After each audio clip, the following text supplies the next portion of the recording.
Bunkers secretos construídos para esconder evidências de crimes. Áudios desesperadores de negociações que falharam uma comunidade inteira, vivendo sob o medo de organizações criminosas. E no centro de tudo isso, uma pergunta que assombra famílias inteiras. Onde estão os desaparecidos? Hoje no TV Notícias de Brasil, mergulhamos em uma das investigações mais intrigantes e perturbadoras dos últimos tempos, onde a realidade supera qualquer filme de suspense. A região fronteiriça sempre foi conhecida por sua geografia peculiar e pela posição estratégica que ocupa no mapa. Localizada em uma área de difícil acesso e monitoramento, tornou-se ao longo dos anos um corredor natural para atividades que preferem permanecer longe dos olhos das autoridades. Os investigadores descobriram que esta área específica não foi escolhida por acaso. Suas características geográficas naturais oferecem vantagens significativas para quem deseja operar fora da lei. O terreno acidentado, com suas formações rochosas e vegetação densa, cria um labirinto natural que dificulta tanto a vigilância quanto as operações de busca. Durante décadas, esta região funcionou como uma rota preferencial para o transporte clandestino de mercadorias proibidas. Cigarros contrabandeados atravessavam estas terras em comboios noturnos, aproveitando-se da escuridão e do conhecimento íntimo que os contrabandistas tinham do território. Não demorou muito para que outras mercadorias ilegais encontrassem o mesmo caminho. As autoridades sempre souberam da existência dessas rotas, mas a vastidão da área e a complexidade do terreno tornavam extremamente difícil estabelecer um controle efetivo. Era como tentar vigiar um oceano com um barco apenas. Os criminosos conheciam cada trilha, cada esconderijo natural, cada ponto cego da vigilância oficial. Com o tempo, o que começou como contrabando de cigarros evoluiu para algo muito mais perigoso. Drogas de alto valor começaram a usar as mesmas rotas, e com elas veio a necessidade de proteção armada. Foi assim que as armas também encontraram seu caminho através dessas terras esquecidas pela lei. Os moradores locais começaram a perceber mudanças sutis na região. Movimentos noturnos se tornaram mais frequentes. Veículos desconhecidos passaram a circular por estradas vicinais, que antes eram utilizadas apenas por fazendeiros e moradores. O silêncio rural foi gradualmente substituído por uma tensão palpável. As primeiras suspeitas sobre a existência de estruturas subterrâneas surgiram através de relatos de moradores que observaram atividades estranhas. Caminhões carregados chegavam durante a madrugada e saíam vazios ao amanhecer. Escavações eram realizadas em propriedades aparentemente abandonadas, sempre sob o manto da noite. Os investigadores começaram a conectar os pontos quando perceberam que os desaparecimentos na região seguiam um padrão específico. As vítimas tinham algo em comum. Todas estavam de alguma forma conectadas às atividades financeiras das organizações criminosas que operavam na área. Eram cobradores, intermediários, pessoas que lidavam diretamente com o dinheiro do crime. A descoberta de que a região servia como mais do que apenas uma rota de passagem foi um divisor de águas na investigação. As evidências apontavam para algo muito mais elaborado, uma infraestrutura permanente construída especificamente para apoiar operações criminosas de longo prazo. Esta infraestrutura não se limitava a simples esconderijos temporários. Os indícios sugeriam a existência de instalações sofisticadas, planejadas e construídas com recursos significativos. Alguém havia investido tempo, dinheiro e esforço consideráveis para criar algo que pudesse servir às necessidades do crime organizado por anos a fio. A região se tornou, portanto, muito mais do que um simples corredor de contrabando. Transformou-se numa espécie de quartel-general subterrâneo.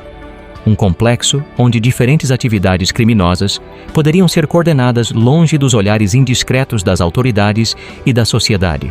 Estou aqui na zona rural de Caraíma, no noroeste do Paraná, onde uma descoberta aterrorizante pode finalmente explicar o que aconteceu com os 4 cobradores paulistas que desapareceram em agosto passado. Atrás de mim vocês podem ver o que aparenta ser vegetação comum, mas debaixo desta terra vermelha característica da região se encontram estruturas que podem guardar o segredo mais macabro desta investigação. Estamos falando dos búnkeres subterrâneos de contrabando, esconderijos sofisticados que eram usados para armazenar cigarros vindos ilegalmente do Paraguai, mas que agora podem ter servido para um propósito muito mais sinistro. Diego Henrique Afonso, Rafael Juliano Marascalc, Robishley Oliveira e Alencar Gonçalves de Souza podem ter encontrado seu fim trágico exatamente neste tipo de estrutura subterrânea. Para entender a dimensão do horror que pode ter acontecido aqui, preciso explicar como funcionam estes bunkers. Eles são construções subterrâneas escavadas no solo de barro vermelho desta região, revestidas com tijolos ou concreto e cobertas com tampas de madeira ou aço. Alguns são tão grandes que podem comportar várias pessoas ao mesmo tempo. A construção é sofisticada. Os bunkers mais elaborados têm sistemas de ventilação, drenagem e até iluminação interna.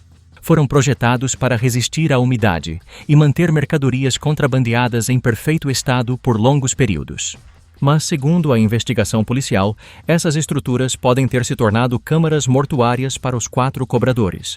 A teoria da Polícia Civil é aterrorizante e pode explicar por que, mesmo após meses de buscas intensivas, com helicópteros, cães farejadores e dezenas de agentes, nenhum vestígio dos 4 homens foi encontrado na superfície.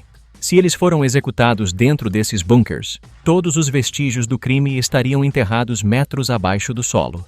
O problema que a polícia enfrenta agora é que esta região pode ter dezenas ou até centenas desses bunkers espalhados pelas propriedades rurais.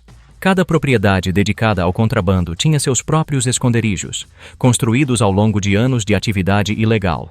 Encontrar o bunker específico onde os 4 homens podem estar enterrados é como procurar uma agulha no palheiro. A polícia já localizou e vistoriou vários desses bunkers na região, mas os corpos não foram encontrados. As buscas continuam agora focadas em identificar outras estruturas que podem ter sido usadas pela família Buscariolo para ocultar o crime. Cães farejadores especializados em detecção de corpos em decomposição estão sendo utilizados, mas a profundidade e o revestimento dos bunkers podem estar dificultando o trabalho dos animais. Talvez o aspecto mais perturbador sejam os áudios obtidos pela investigação. Um amigo dos 4 desaparecidos conseguiu o contato da família Buscariolo e tentou negociar a libertação das vítimas. Na gravação, ele suplica com um desespero na voz: "Ninguém vai matar ninguém. Eu quero os meninos. Prometo pra você, eu só quero os meninos. Amor, pede pra sua mãe entrar em contato com o teu irmão e fala pra devolver os meninos." Irmão? É. Mas como que meu irmão vai devolver menino? Eles foram lá e foram embora. Só os 3 dias atrás. Não. Os meninos tá com ele, senão vai sobrar para todo mundo. Vai envolver polícia. Nossa, não vamos fazer isso não. Vamos jogar limpo. Fala não. Oh, os meninos tá lá, tá sequestrado. Nós tá vendo se vai chegar mais gente. Não vai chegar mais ninguém. Entrega os meninos. Morreu cobrança, morreu tudo. Não, chefe. Esses negócios aí é com o menino lá de baixo lá. Não tem nada a ver comigo. Com nós aqui. Eu sei. Faz uns 3 dias que apareceu. Foi 5 pessoas lá com a caminhonete branca e cobrou meu irmão de lá e falou assim: ó, nós vai voltar aqui. Se você não tiver dinheiro, nós pega o gado ou a terra. Um negócio assim. A conversa sugere que, pelo menos inicialmente, existia a possibilidade de os 4 homens estarem vivos, presos em algum bunker subterrâneo. O amigo que fez a ligação ainda acredita que os cobradores podem estar sequestrados em estruturas subterrâneas. Eles estão presos em um bunker. Certeza que eles estão sequestrados, afirmou. Enquanto estou aqui neste local, posso sentir o peso do mistério que paira sobre esta região. Cada pedaço de terra remexida, cada depressão no solo, cada área com vegetação diferente pode esconder um segredo terrível. Os bunkers de Icaraíma, que durante anos serviram para esconder mercadorias contrabandeadas, agora podem guardar 4 vidas que foram brutalmente interrompidas. Antônio Buscariolo, de 66 anos, e seu filho Paulo Ricardo, de 22, permanecem foragidos. Carlos Henrique Mamute, o terceiro suspeito ligado ao crime organizado, também é procurado pelas autoridades. A investigação continua, mas o tempo é um inimigo cruel para as famílias que aguardam respostas. Diego, Rafael, Robishley e Alencar saíram de casa numa manhã de terça-feira para fazer um trabalho que parecia rotineiro. Nunca mais voltaram. Suas famílias vivem a angústia de não saber se estão vivos, presos em algum bunker subterrâneo ou se já encontraram a morte nessas câmaras de horror enterradas na terra vermelha do Paraná. A resposta pode estar aqui, metros abaixo dos nossos pés, escondida nas profundezas dos bunkers que transformaram Icaraíma numa cidade de segredos macabros. Enquanto a investigação não desvendar esses mistérios subterrâneos, 4 famílias continuarão vivendo o pesadelo de não saber o paradeiro de seus entes queridos. Da zona rural de Icaraíma para a TV Notícias de Brasil. Continuaremos acompanhando este caso que chocou o Brasil e que ainda pode reservar descobertas aterrorizantes. A pergunta que não quer calar é se os 4 cobradores ainda podem estar vivos, presos em algum bunker subterrâneo da região. Esta possibilidade, por mais remota que pareça, após tantos meses, ainda alimenta uma chama de esperança no coração das famílias. Os áudios obtidos pela investigação mostram que, pelo menos nos primeiros dias após o desaparecimento, um amigo das vítimas acreditava firmemente que eles estavam sendo mantidos em cativeiro. "Eles estão presos em um bunker. Certeza que eles estão sequestrados", disse ele durante uma tentativa desesperada de negociação. A teoria do cativeiro ganha força quando analisamos alguns aspectos do caso. Primeiro, não houve pedido de resgate formal. Segundo, os Buscariolo tinham conhecimento detalhado dos bunkers subterrâneos da região através de Carlos Henrique Mamute, ligado ao contrabando. Terceiro, essas estruturas são projetadas para manter pessoas e mercadorias por longos períodos, com ventilação e até sistemas básicos de sobrevivência. No entanto, investigadores experientes são céticos quanto a essa possibilidade.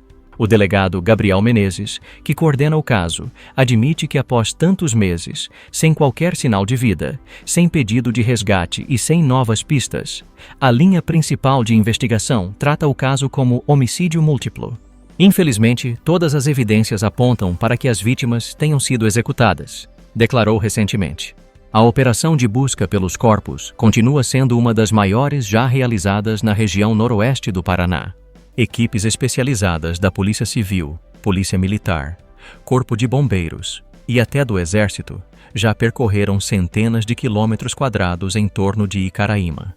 Helicópteros equipados com câmeras térmicas sobrevoaram a região, procurando por anomalias no solo que pudessem indicar sepulturas clandestinas. Cães farejadores, especializados na detecção de corpos em decomposição, vasculharam propriedades rurais, matas fechadas e áreas próximas aos rios Paraná e Ivaí. O grande desafio são os bunkers subterrâneos. A polícia já localizou e vistoriou mais de 15 dessas estruturas na região, mas nenhuma revelou vestígios das vítimas. O problema é que podem existir dezenas ou até centenas de bunkers ainda não mapeados, alguns construídos há décadas por contrabandistas e completamente esquecidos. Recentemente, a investigação passou a utilizar tecnologia de radar de penetração no solo, equipamento capaz de detectar estruturas e anomalias enterradas. Os resultados ainda estão sendo analisados, mas já foram identificadas várias estruturas subterrâneas suspeitas que serão investigadas nas próximas semanas. Uma nova linha de investigação também foca nos rios da região. Mergulhadores especializados realizaram buscas nos rios Paraná e Ivaí, especialmente em pontos próximos às propriedades rurais dos suspeitos. A hipótese é que os corpos possam ter sido jogados nas águas, aproveitando a correnteza forte que os levaria para longe da área do crime.